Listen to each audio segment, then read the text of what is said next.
Sir కూర్చోండి. 50 సంవత్సరాలు complete చేసుకున్న సందర్భంగా golden Jubilee celebration Swarna Jayanti ఉత్సవాలు నిర్వహిస్తున్నాం. రేపు ఫార్మల్గా ఫంక్షన్ ఉంది. ఇక్కడ నా పేరు మధుకుమార్, ఇంజనీరింగ్ కాలేజ్ ప్రిన్సిపల్. తర్వాత మాకు ఫౌండేషన్ టీచర్స్ రియాజ్ మహమ్మద్ గారు, డాక్టర్ సత్యనారాయణ గారు ఫస్ట్ డే నుంచి కాలేజీలో ఉన్నవారు. ఇది కాకుండా మా ఓల్డ్ స్టూడెంట్స్ మీకు అందరికీ తెలిసిన సుమిత్ భట్టాచార్య గారు, ఇది కాకుండా హమీద్ ఖాన్ గారు, వేణుగోపాల్ గారు.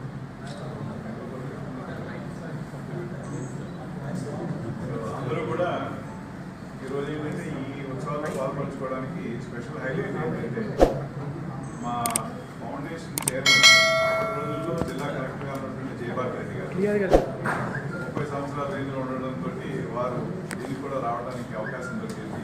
ఇది ఒక ప్రత్యేకమైన దీనిగా చెప్పుకోవచ్చు. ఎందుకంటే ఫౌండర్ చైర్మన్ మళ్ళీ గోల్డెన్ జూబ్లీకి రావడం అనేది అరుదు. అది మాకు కొంత స్పెషల్గా జరుగుతుంది కాబట్టి వీఆర్ ఆల్ వెరీ హ్యాపీ. అదొకటి. ఇవాళ రకరకాల కృషి ఏంటంటే పిల్లలు ఈ ఆర్గనైజేషన్లో 2 సంవత్సరాలు, 3 సంవత్సరాలు, 4 సంవత్సరాలు గడిపి బయటకు వెళ్ళినప్పుడు కాన్ఫిడెంట్గా తయారై ప్రపంచాన్ని ఫేస్ చేసే విధంగా ఉండాలని మాట.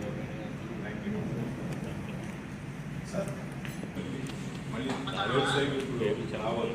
ఈ థర్డ్ సైకిల్ ప్రిపేర్ అయి ఉన్నాం. ఈ ఫంక్షన్ అయిన తర్వాత రిపోర్ట్స్ అన్ని సబ్మిట్ చేశాం.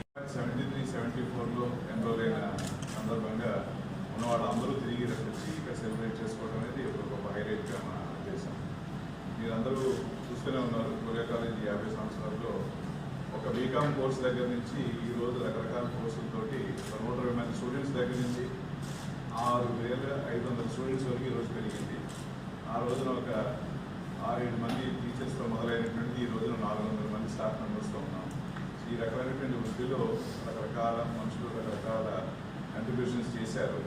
దాంట్లో ప్రథమంగా చెప్పుకోవాల్సింది ఈ ఐడియా ఇచ్చినటువంటి వ్యక్తి దీన్ని స్టార్ట్ చేయడానికి మొదటి కారణం ప్రొఫెసర్ కేవీ శివయ్య గారు అని చెప్పి ఆయన ఫౌండర్ సెక్రటరీ. వారి ఐడియాని ఆ రోజున ఆంధ్ర యూనివర్సిటీ రిజిస్ట్రార్గా ఉన్నటువంటి గోపాలకృష్ణారెడ్డి గారిని పంచుకొని వారిద్దరూ కలిపి జయభారత్ రెడ్డి గారి డిస్ట్రిక్ట్ దగ్గరికి వెళ్ళి ఆయన్ని ఒప్పించి ప్రెసిడెంట్గా చేయడంతో మొదలైంది దీని కథ. అప్పుడు జయభారత్ రెడ్డి గారు, వెంకటరావు గారు చీఫ్ మినిస్టర్గా ఉంటే వారితో మాట్లాడి దీనికి ల్యాండ్ కొంచెం రిసోర్సెస్ తీసుకురావడంతో దీన్ని మొత్తం అంతా కూడా సమకూర్చి ఆయన వెనకాల నుంచి సపోర్ట్ చేసిన వ్యక్తి జయభారత్ రెడ్డి గారు. తర్వాత గోపాలకృష్ణారెడ్డి గారు, శివయ్య గారు, మిగతా కొంతమంది బిజినెస్ మెన్ ఊళ్ళో వివి రెడ్డి గారు, కేకాలరావు రెడ్డి గారు, కంచర్ శ్రీరామూర్తి గారు, ఇటువంటి బిజినెస్ మెన్తో కొంత కంట్రిబ్యూషన్స్ తీసుకుని చాలా ఏమీ లేకుండా పూర్తి షెడ్స్తో మొదలుపెట్టారు. మొట్టమొదటి ఇది కూడా లేకపోతే ఆంధ్ర యూనివర్సిటీ డిపార్ట్మెంట్ ఆఫ్ కామర్స్లోనే క్లాసెస్ స్టార్ట్ చేయడం జరిగింది 1 సంవత్సరం పాటు. ఆ తర్వాత ఇక్కడికి వచ్చి ఈ షెడ్స్లో నేను చూస్తుంటారు బయట 2 షెడ్స్ ఉన్నాయి. ఆ 2 షెడ్సే కాలేజ్ చాలా సంవత్సరాలు. ఆ తర్వాత ఈ బిల్డింగ్ ఫౌండేషన్ వెంకటరావు గారు వేశారు. తర్వాత దీన్ని ఓపెనింగ్ కూడా ఆయనే వచ్చేసారు చీఫ్ మినిస్టర్ 77లో. ఆ రకంగా దీనికి కథ. తర్వాత నెమ్మదిగా ఒక్కొక్క బిల్డింగ్ ఒక్కొక్క కోర్సు అనుకుంటూ మొదలైంది. మొత్తం 78లో జూనియర్ కాలేజ్ స్టార్ట్ చేశారు. తర్వాత 87, 89 ప్రాంతంలో బీఎస్సీ, BA కోర్సులు మొదలుపెట్టడం జరిగింది. అప్పటి వరకు ఒక సింగిల్ కోర్సులో ఉన్నటువంటిది. 94 ప్రాంతంలో PG కోర్సులు స్టార్ట్ చేశాము. ఆ తర్వాత 2010లో ఇంజనీరింగ్ కాలేజ్ స్టార్ట్ అయింది. ఇవన్నీ కలిపి ఈ రోజున 6,500 మంది స్టూడెంట్స్ వరకు ఉన్నారు. ఆంధ్ర యూనివర్సిటీకి ఎఫిలియేట్ అయి ఉన్నాం. Andhra university state council support తోటి ప్రస్తుతం కోర్సెస్ అన్ని కూడా ఎఫిలియేటెడ్గా నడపడం జరుగుతుంది. దాంతోపాటు ఏంటంటే మీ అందరికీ రిపోర్ట్స్ అందరికీ తెలిసింది ఏంటంటే స్పోర్ట్స్ అనేటువంటిది మాకు స్పెషలైజ్ దీని కింద ఎన్నో సంవత్సరాల నుంచి సాగుతుంది. దీంట్లో క్రికెట్ ఛాంపియన్షిప్ ఉందంటే ఈ మొత్తం మన కాలేజీలో ఉన్న అన్ని సంవత్సరాలు కూడా ఇంతవరకు ఒక్కసారి కూడా ఓడిపోకుండా ఆంధ్ర యూనివర్సిటీ ఛాంపియన్స్ ఈ కాలేజీ. దాంతోపాటు స్టేట్ లెవెల్ ఛాంపియన్షిప్స్ కూడా రీటింగ్ అంతా ఇదే కాలేజ్. మనకి గర్వకారణం కూడా ఏంటంటే ఈ ఊరు నుంచి సెలెక్ట్ అయినటువంటి నేషనల్ టీమ్కి ఇద్దరు వేణుగోపాలరావు, కేఎస్ బాలయ్య వాళ్ళిద్దరూ కూడా ఈ కాలేజ్ ఆటోయే కాకుండా కాలేజ్ క్యాప్టెన్గా ఉండి రంజీకి వెళ్ళి అక్కడి నుంచి నేషనల్ టీమ్స్ వెళ్ళారు. విశాఖపట్నం ఇంకే దగ్గర నుంచి వాళ్ళని ఇద్దరు కూడా మా కాలేజ్ నుంచి వెళ్ళారు.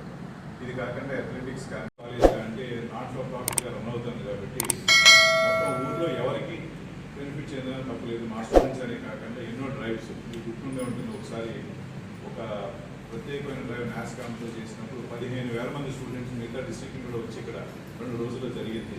సో ఆ రకంగా ప్లేస్మెంట్ కోసం ఎంత కృషి చేయాలో అంత కృషి చేస్తూ ప్రస్తుతం కొన్ని ఇండస్ట్రీస్లో పరిస్థితులు బాగా కింద మీద ఉన్నప్పటికీ కూడా మన క్యాంపస్కి వచ్చి వాళ్ళు చేయడం అనేటువంటి జరుగుతుంది. దాంతోపాటు కొలాబరేషన్స్ ఏంటంటే టీవీఎస్ కంపెనీతో ఎలక్ట్రికల్ ఇంజనీరింగ్కి ఒక ప్రత్యేకమైనటువంటి కొలాబరేషన్ చేశాము. దాంతోపాటు సెంటర్ ఫర్ మ్యారిటైల్ స్టడీస్ అని చెప్పి గవర్నమెంట్ స్టేట్ కంపెనీ, ఇన్ఫోసిస్, ఇంకా మిగతా అదర్ ఆర్గనైజేషన్స్ ఒక 7-8 మాకు ఎంఓయూస్ ఉన్నాయి ప్రస్తుతానికి. వీళ్ళందరూ కూడా మాకు ప్రత్యేకంగా సపోర్ట్ చేసి పిల్లలకి ప్రస్తుతం అంటే కంటెంపరీ స్కిల్స్, ప్రస్తుత వాతావరణంలో కావాల్సినటువంటి రిక్వైర్మెంట్స్ ఏంటనే దాంట్లో వాళ్ళు మాకు ఇవ్వడం జరుగుతుంది. అందువల్ల స్టూడెంట్స్ దీన్ని అడ్వాంటేజ్ తీసుకోగలుగుతున్నారు. ప్రత్యేకంగా ఏంటంటే ఇక్కడ జాయిన్ అయ్యే స్టూడెంట్స్ ఒక 70% అంత గొప్పగా ఎకనామిక్ స్టేటస్ లేనటువంటి not so well of in ఫైనాన్షియల్గా ఉన్న వాళ్ళు ఎక్కువ ఉన్నారు.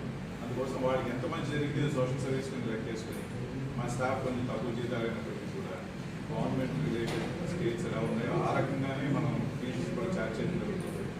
ఒక విధంగా మొత్తం విశాఖపట్నంలోని అన్నింటికంటే తక్కువ ఫీజులు ఏమి ఇక్కడ ఆ రకంగా జరుగుతున్నప్పటికీ కూడా ఈ వీళ్ళందరూ కూడా స్టాఫ్ కట్టుబడి కొంతమంది 20-25 ఏళ్ళ నుంచి ఇక్కడే పనిచేస్తారు. గవర్నమెంట్ జీతాలు లాంటివి ఉన్నారు లేకపోయినా. సో వాళ్ళు లేకపోతే ఈ కాలేజ్ నడవదు. అందుకోసం ఇన్ని రకాల కమిట్మెంట్ బాగా చెప్తాను. మా ఎలక్ట్రికల్ ఇంజనీరింగ్ డిపార్ట్మెంట్లో ఎలక్ట్రిక్ సైకిల్స్ చిన్న ట్రాన్స్ఫర్మేషన్ చేసి మన ఓన్ సైకిల్స్ తయారు చేసాము. అది నిన్న మధ్యాహ్నం ఏంటంటే ప్రత్యేకంగా ఒక సైకిల్ ర్యాలీ ఎలక్ట్రిక్ సైకిల్స్తో పెట్టాము. 50 సైకిల్స్ తోటి వీళ్ళంతా కూడా బీచ్ రోడ్ మీద ర్యాలీగా పెట్టారు. దాంతో అందరూ ఉత్సాహం బాగుంటుందని ఉద్దేశించి ఇవాళ మార్నింగ్ కూడా ఒక బీచ్ వాక్ అని చెప్పి పిల్లలంతా కూడా మార్నింగ్ బీచ్లో నడవడం జరిగింది. ఈ activities physical activities, cultural activities జరుగుతున్నాయి. దాంతోపాటు ఏంటంటే స్కిల్స్ డెవలప్మెంట్ అంటే ప్రత్యేకంగా తీసుకొని మా ఉద్దేశం ఒకటే, మారుతున్న ఇండస్ట్రీ నీడ్స్కి కావాల్సినట్టుగా ప్రతిసారి కోర్స్ సిలబస్ ఉండే అవకాశం లేదు. కానీ రేపు పొద్దున బయటికి వెళ్ళినప్పుడు ఏదైనా సరే ఫేస్ చేయగలిగేటువంటి సత్తా ఉండాలి అంటే కనుక వాళ్ళు ముందు ఇంగ్లీష్ కానీ లాంగ్వేజెస్ బాగా మాట్లాడడం నేర్చుకోవాలి. 10 మందిని ఫేస్ చేయడానికి ఏ రకమైన కాన్ఫిడెన్స్ ప్రాబ్లం లేకుండా ఉండాలి. కొంత డెప్త్ ఆఫ్ నాలెడ్జ్ ఉండాలి. తర్వాత ఎవరితో అన్నా కలిసి ప్రపంచంలో ఎక్కడన్నా చెల్లుబాటు అయ్యేలా పర్సనాలిటీ ఉండాలి. ఇలా అనుకుంటే కనుక రేపు పొద్దున ఎన్ని మార్పులు వచ్చినా ఏమొచ్చినా ఆ ఛాలెంజ్కి తగ్గట్టుగా వాళ్ళు రైజ్ అయ్యి అవకాశాన్ని అందిపుచ్చుకుంటారనే ఉద్దేశంతో మేము ట్రైన్ చేయడం జరుగుతుంది. దీంట్లో ప్రత్యేకంగా కోర్సెస్ డిజైన్ కూడా మన సిలబస్లో ఉన్నా లేకపోయినా రియాజ్ గారు ప్రత్యేకమైన కోర్సెస్ డెవలప్ చేశారు. అలాగే చాలామంది చేస్తున్నారు కాలేజీలో. వీరందరూ ఏంటంటే స్టూడెంట్స్కి ఆ రకమైనటువంటి ఇన్పుట్ సెపరేట్గా ఇవ్వడం జరుగుతుంది. అందువల్ల స్కిల్స్ డెవలప్మెంట్ అనే దాని ప్లేస్మెంట్స్ కూడా చాలా బాగున్నాయి. కాకపోతే ఫైనల్గా వచ్చేటప్పటికి అన్ని రకాల యాటిట్యూడ్స్ పాజిటివ్గా పెట్టుకుని నేను మా స్టూడెంట్స్ చెప్పి ఒక చిన్న మెసేజ్ ఏంటంటే ఎవరి మీద ఆధారపడకుండా మీ కాళ్ళ మీద మీరు బతకగలిగిన రోజున, మీరు సంఘానికి ఏ రకమైన మధ్యన కాని రోజున అదే సంఘానికి చేసే సర్వీస్ కింద లెక్కేసుకోండి. దానికి ఏం కావాలి అంటే మీ బాడీ ఫిట్గా పెట్టుకోండి, మైండ్ ఫిట్గా పెట్టుకోండి, దాంతోపాటు కొంత నాలెడ్జ్ సంపాదించాలి. మీరు దీంతో సంఘానికి సర్వ్ చేస్తే అది మీకు ఆటోమేటిక్గా మిమ్మల్ని అది రక్షిస్తుంది అనేటువంటి పద్ధతిలో చెప్పడం జరుగుతుంది.